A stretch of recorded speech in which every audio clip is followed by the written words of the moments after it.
I haven't made a video on this account in literally almost a year, but people have been asking me about the Lindsay Clancy case, and I have a few things I wanted to say. First of all, he did it. There's entirely too many things that point to him doing it.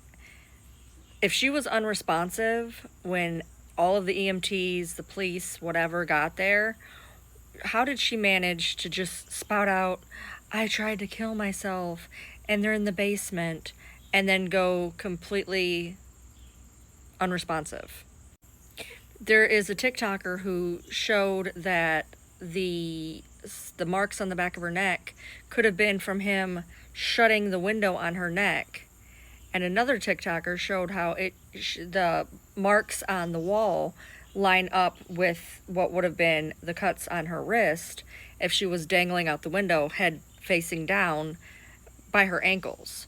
So if he put her head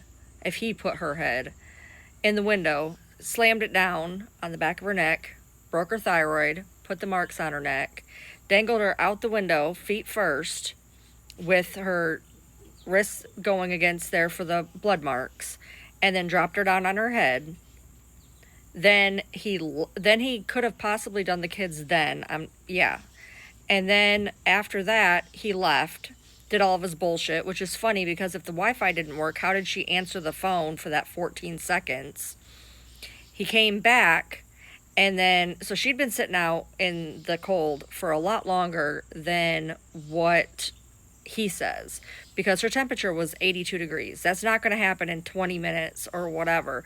It needed a longer time to actually get down to that temperature.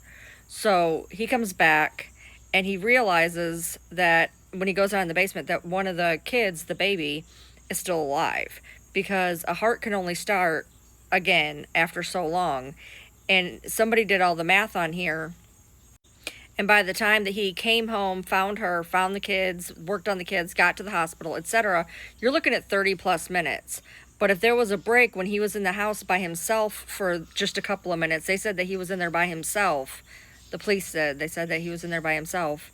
He could have finished off after he found out that that one child was still here, and he could have finished him off then, which would have made the heart been able to start again at the hospital.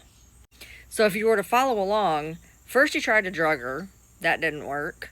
He tried to cut her wrists. That didn't work. He also cut them the wrong way. She's a nurse. She knows you go down the street, not across the street. Then he tried to slam the window on her neck. That didn't work. Then he dropped her on her head outside the window. That didn't work.